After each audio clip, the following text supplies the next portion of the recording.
welcome back to Volume 8 of What Artists Read. This is Gwen, the director of DEC, and right now we are sitting in DEC's library containing thousands of photo books and artist produced book. So in this What Artists Read really is a program that we hope to inspire readers and users to look into how books as part of artist practices, as well how the readings of the books inspire and shape their practices too.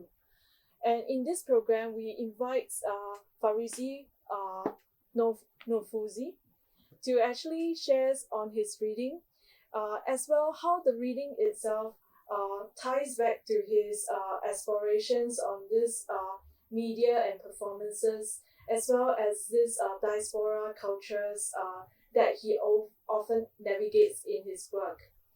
And a bit more about Farizi here. Farizi, as a young artist, tends to work with this performance as one of the core presentations or these ideas of what is diaspora culture or personal histories, as well this personal history in relations to our national imaginations or our community imaginations of history, personal identity, and our actually assumptions or even our thinkings about what is identity in relative to each other. So in these sessions, Farizi, besides sharing about his book list, he will also want to bring out like artists that inspire his work, as well as like books that speaks about these explorations, and also how the books, how in the end, we hope that the sessions will create this awareness that there's a lot more to explore and to deepen our appreciations for contemporary arts. So, and I hand this time to Farizi here. Thank you. Thank you, Gwen and Dec, for having me as part of the What Artists Read program. I'm very excited to share about what I read and the text that has informed my practice over the years. A lot of the texts that I read tend to be local texts, be it photo books or anthologies that they kind of bring together an assemblage of artists that have been working on pushing the idea of contemporary art. One of those books being this book titled Contemporary Art in Singapore, published in 2007. And at the period of 2007, it's a compilation of artists who were kind of at the forefront of contemporary art. A lot of what I appreciate from these books are not just the rich texts that were talking about what was going on at the time, but the images that represented the earlier events and practices in early contemporary art scene in Singapore. With performance being a core element in my practice, I like to find images of early performances in Singapore. And so I think, for example, Amanda Heng works.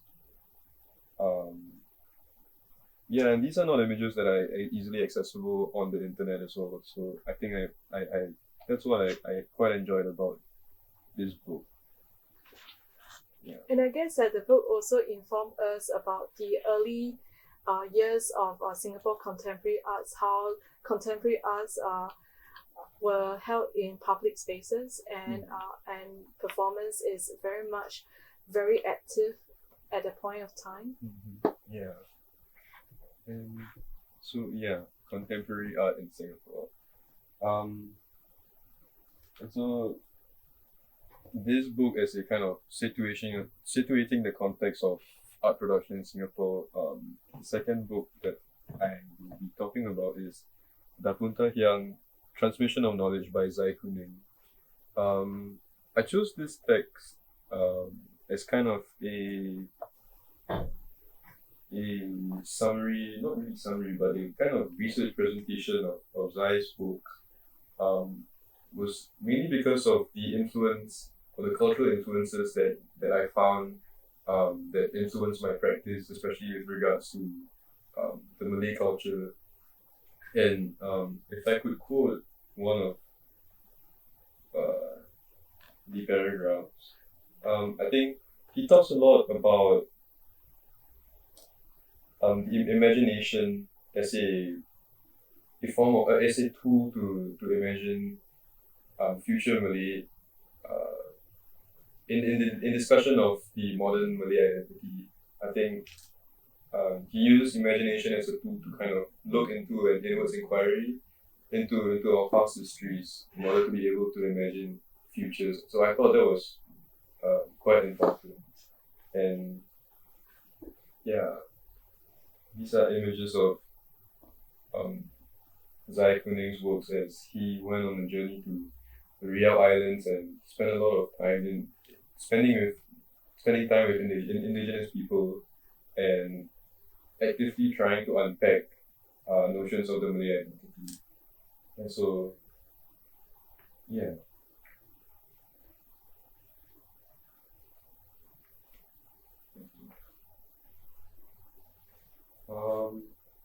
Yeah, and it's also interesting to note that this publication is made in conjunction of his presentation at the Viennese Biennale in 2017. And the installation was this huge, amazing sculptural installations that sort of bring people to come to start with this sort of a standpoint to look at what is this transmissions about and what is how culture has been flowing in these archipelagos as early as 14th centuries. And that was like the work that appeared in representing Singapore in 2017 at the Viennese Biennale. Yeah. And the next book that I'll be talking about is titled Left Right, edited by Geraldine Kang and Kenneth Payne.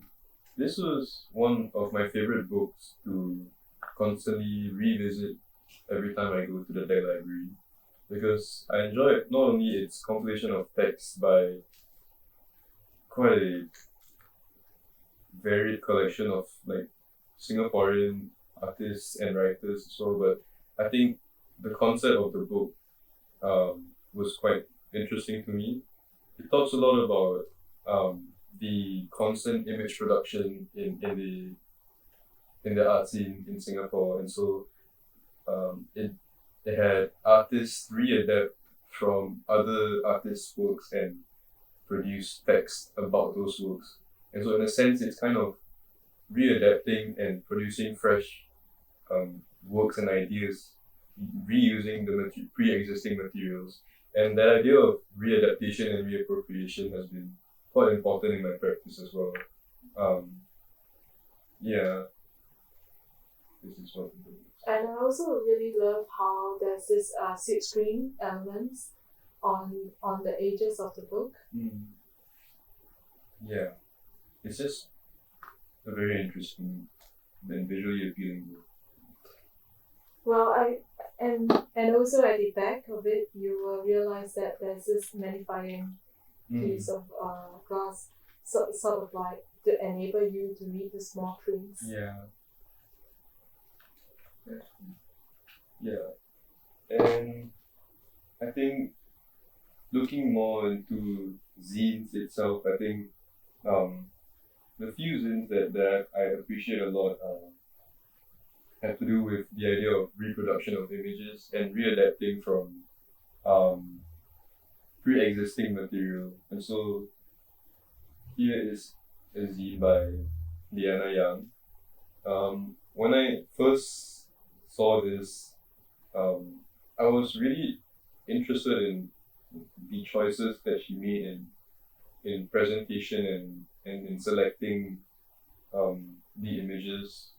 And I think as a book with its repetitive use of unconventional, images that we don't normally confront. It's quite an interesting experience to flip through.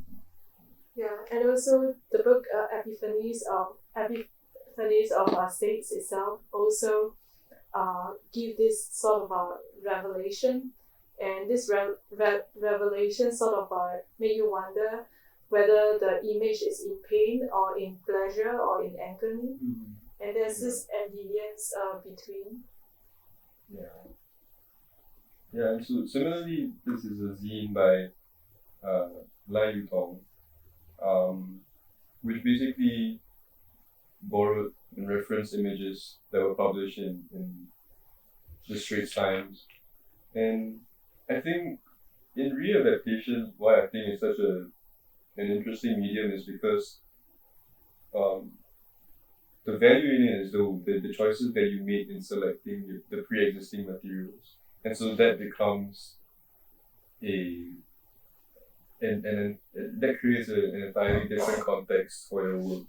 And so that's what I think is really cool, because even in readapted images, I think the way that maybe perhaps the images were scanned and reprinted and reproduced becomes different as well. And so I think this also goes back to your earlier description where you talk about how there's a lot of presumptions going on about people's perceptions of what they are seeing around. And wouldn't you think that this selection of images by various artists also derive from a certain preconceived ideas in mind when they actually, or even there's this, or rather, I'm not saying the artists have a preconceived idea, but the artist very much aware that there's this existing preconceived ideas as well, assumptions that people attach to image to make this selection. Yeah. So,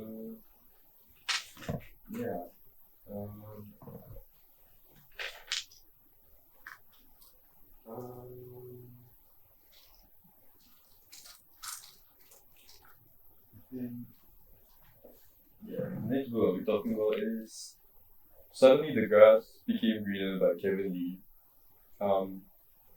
Similarly, I think it's the same idea of I just like photo books with very repetitive element of image selection.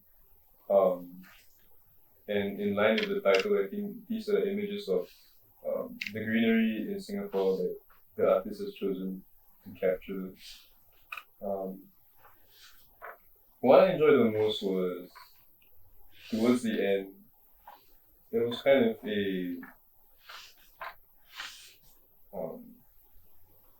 he took these images when PM Lee passed, and so I think he was just capturing the atmosphere that was generally felt, and I guess using the subject matter of the greenery as an entry point into this idea of atmosphere, which I thought was really interesting. And and it's also very interesting in the later text how the book also talk about how ultimately the founding father Lee Kuan Yew is like the gardener of the city that shaped how this environment and how it actually sort of grew and grew this nation over the years. And that's sort of one of the idea behind. And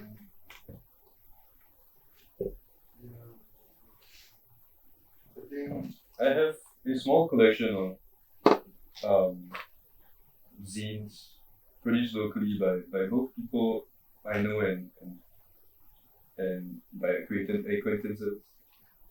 Interesting. I'm just curious, like when you mentioned zines, how in what way do you think like zines is very much part of artist's expression and creations, or because zines tends to carry this idea of like quite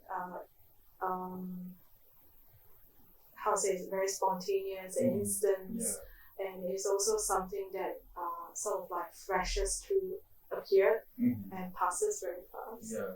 But would you say that the zine coming that you are talking about has revealed something more than just temporal? Yeah, I think what I like, or how I guess I came to have this very entirely, like, quite a small collection of zines. I wish I had more, because there's definitely a lot more zines that I've come across and I wish I could share. But given this collection, I think the way that I chose them, I mean, zines tend to be a very DIY form of making for artists, especially because there's really no expectations towards or really no boundaries in terms of what is expected out of a zine.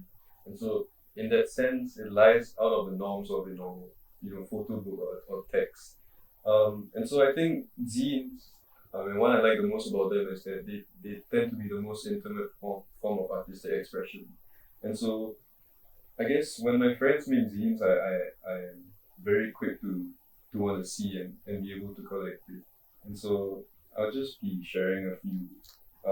This was like the first ever zine that I got, and it's by Yu Tong as well. And this zine was quite cool because it comprises of the various works that he had been working on. And I guess that's what I also like in texts like these are the suggestions of performance, especially in Tong's works too. Yeah.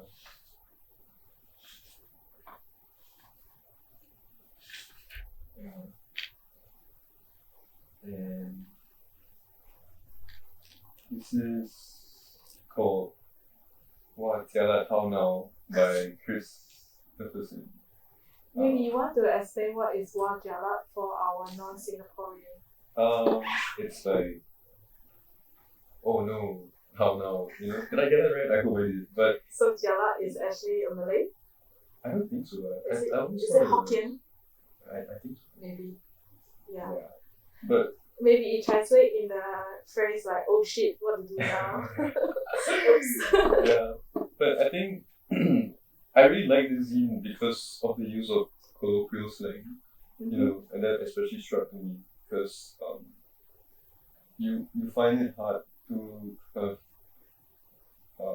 come across books that really confront the idea of Singapore sometimes. And so I just like this. It's a collection of really nice images. I can see that it's just 30 copies. Yeah. So I was lucky to have got a copy of this. Yeah. And these images are very intimate and personal as well. So it's always nice to flip through. Yeah. This I got from Panay Gomez. I think this was the most recent Singapore book fair that last year. The year before that. 2018. Yeah, I think so. I hope I got it right, but I love this because like at the same time that it didn't look like it took a lot of effort, it feels like you have to not take a lot of effort to be able to make something as fun as this. And so it's very free form, which I like. It's called Absolute Shit Zine. And this is how to live a better life. It's kind of instructional as well, which is just quite cool. And yeah, it's just mini drawing. Yeah. This is a really cool graphic zine by Elsa Wong. And I think what I like the most about this is the way that she presents images and how she formatted them. And I think texturally as well, I think like it's one of the most interesting zines I've ever come across. Yeah.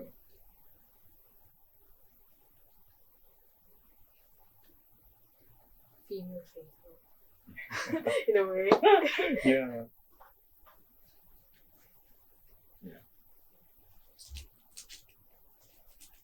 Mm, It's interesting, like the scene that you shared. The size of the scene is always relatively small, yeah. and it's always like very personal in a way that you can just hold it, standing anywhere and hold it and flick open. Yeah, it's very accessible, which makes it all very intimate. This is all How I Long for a Moon of Silence by Marcus Chung. I think I enjoyed like the visuals in this a lot.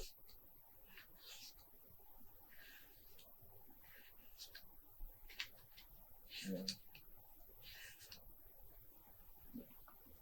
So that's about my collection of zines. So in terms of local texts, I mean, I think I have a lot of influence by makers and artists within the local scene. So that's where I derive a lot of my inspiration from. I guess because in terms of talking about contemporary art and in that form of discourse, I think it's always good to look at what's happening, and especially with what has happened, and to kind of draw the narrative, because that's how you are able to imagine where you want the narrative to go towards. So yeah, but I think I have oh, and this is one of my favorite zines that I first also read in the Deck Library. It's called The Sky I Wish to Share with You. And I think this was a series of letters that he wrote to his girlfriend, ex-girlfriend, yeah. And it's literally pictures of the sky that he wishes to be able to share with his ex-girlfriend. And I think, yeah, it's also very personal, which I think I quite enjoy being privy to a lot of personal and intimate zines and books. Yeah. I think it's also interesting to note that, like, if you look closer at the image, it's not the image that is printed onto the book. It's actually a photograph of the postcard that he took. Yeah. And the size of the book also circumference the actual size of the postcard. It's never made bigger or smaller, but as though you're looking at very tangible objects flipping through the book. And slight details to the book could also be these red threads that sort of like hints to this like broken threads that is between him and the protagonist that he's talking about in the postcard. Yeah. And only in between you actually have a glimpse of the artist himself, him himself here. And that's Hai Han. Yeah, that's his name. And but again, that series of skies. Yeah.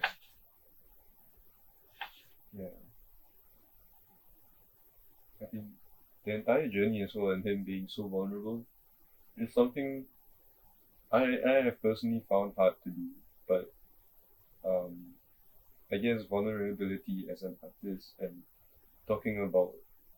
sharing about personal history is never an easy thing to do. So I have a lot of appreciation for that. Yeah. I think if we look closer, you could see the stamp dates. Yeah. This is 14th August 2007. That's really long ago. Yeah. Aside from local text, there's also this book. Interesting. Yeah. It's called Therapeutic Photography Through the Eyes of Youths Affected by Natural Disasters in Palu, Sigi, and Donggala. Where is that? In Indonesia? Along the periphery. Yeah, thank you. Yeah, and it's through the eyes of youth affected by natural disasters. It's not a very um comfortable and common lens to look at images through. And so that's what intrigued me to pick up this book, because there are stories about these experiences, and yeah, and these images of, you know, buildings destroyed, um, are kind of like functions as a metaphor for what their personal experiences are like undergoing through all of these things. It has a very diaristic element. Yeah, definitely.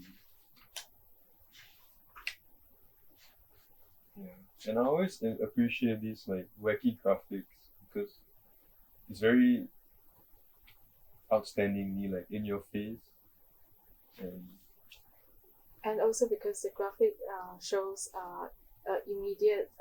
immediacy from the creator. yeah, It's not like a very polished, well designed yeah, element just to communicate. yeah. Yeah, and there's a lot of as you said, like diaristic. You would like to share a bit about the text? What does the text say? In my attempt to translate it, I will. This is my story. My story comes from the ring. This ring was the first gift from my sister. Yeah, and he just talks about his ring, and yeah, he talks about being conflicted, um, because I'm not sure what happened. But yeah. It's interesting how the photographer himself uses this image, which is the photography, to capture. I mean, it's a very tangible object here, Yeah. but to be photographed, Mm-hmm. it's almost making a second objects of the Yeah. existing objects. Yeah. And later on, these images are placed and put together into a tangible book. Mm. Yeah. Yeah. This is called China Too Cool. It's actually a thesis by Yi Ting Zhou. Yes. Yeah. Yeah. This is a donated copy from this writer, and this is Yi Jing actually talk about what exactly is like image like Mm. in post open door policy of China. Yeah. And I Or found rather the visual culture of China. yeah. And I found it so interesting that to present your thesis in this form, it's very interesting to me. I think she talks a lot about the subcultural style of Chinese visuals, which brings a lot of humorous elements, but at the same time, you know, to kind of acknowledge them and see aesthetic value in them is yeah.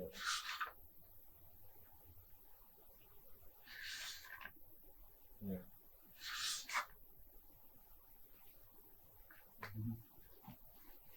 It's almost like the beginning years of digital art, whereby all colors go haywire. Mm-hmm. You got neon green, neon pink, Yeah. and then you got this like text with a shadow behind, Yeah. and then you have like random creatures sort of place it all together, so you can see the shadows here. Yeah. And then there's this sort of highlighted text with like yellow outlining the red text. Yeah. And then you have like this very random graphic that is symbolic Yeah. And then everyone was saying cool, wow, this is cool.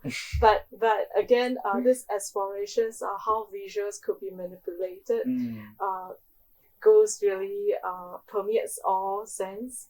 Like earlier on, you have flipped to the page whereby you look at like studio photography, how this digital coolness was being used in like portrait taking. Yeah. Yeah.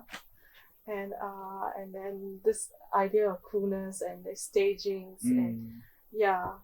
But again, this coolness is not the work of an artist, but more of like vernacular images that by created and perceived by public in general.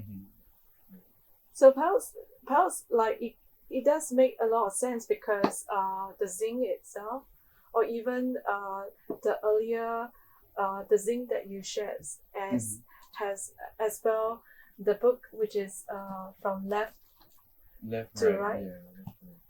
It's perhaps could I say that from a broader sense, the books also points to the visual cultures of Singapore. Yeah, definitely. Yeah. And the next book is? The next book is a book it's Human Spring by Shiga Lieku. This is a book that attempts to translate a physical video work, which I find really interesting in terms of how works and ideas can take flexible form, especially in the context of interdisciplinary shifting. It's quite an interesting idea to have a visual or a video work translated into a book form. So that's why I thought that this was really interesting to look at.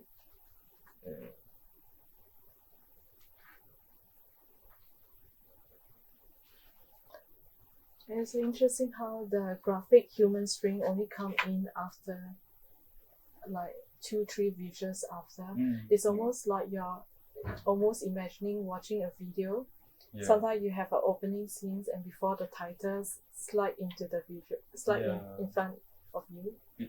It kind of attempts to emulate the sequence as if you were watching the video through the book itself, which is what I find so interesting because it opens up like interdisciplinary possibilities.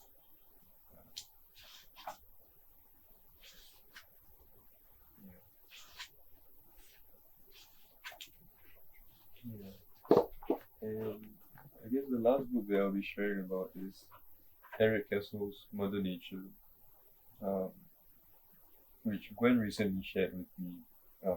And I found it really interesting that these are images collected by the image maker himself, being either discarded images or found images that he finds and collects. And there's a consistent motif of a feminine figure standing against the background of floral imagery. What I read that was very interesting that was in an essay here is sometimes taking a photograph is more than the capturing of a moment or an act of communication. It can be an act of love. At other times, the photograph can precede or follow the act. Love story is the theme linking all the lives in these pictures, the invisible conversations that free our interpretations of the photographic images. Yeah, and so it's very silent and subtle, but the fact that all these images bring out kind of the same idea and is cool. Yeah, and it's true about like this invisible messages around because it sort of make you wonder what transpired between the photographer who perhaps may be looking very lovingly to the grandmother, the mother or the sisters, and you sort of like see the kind of relationship that why this photograph is being made. Yeah. What I've also found really interesting too is the idea of nature being a very feminine energy at its core, and having these very female figures and very feminine, probably in very close relation to the individual photographers who took these respective images. And so, yeah, I found that quite a succinct imagery. Yeah. So that about sums up what I read.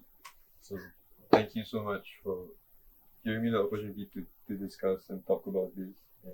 Thank you, Farizi, for sharing such a rich various types of publications, ranging from very small personal zines to publications, and to talk about like this referring to the local content as a way that inspire your practices and inform your exploration about diaspora's cultures of Singapore. And also interesting that the fact that when you start with the first book talking about the contemporary art in Singapore, and how the fact that for you who actually uses both this media performances and trying to make sense of your own Malay identity in Singapore, but at the same time in this it also sort of run parallel to the history of like the early pioneers of Singapore contemporary artists too, in their explorations that was made in the public spaces. So thank you again, Farizi, and thank you you all who are watching this for giving us your attentions. And I hope that today's sessions brings you to that and inspire you about the rich arts and that we have in Singapore, as well to know that there are actually plenty of resources here right at the Dex Library that you could come and visit and continue to be inspired. Thank you.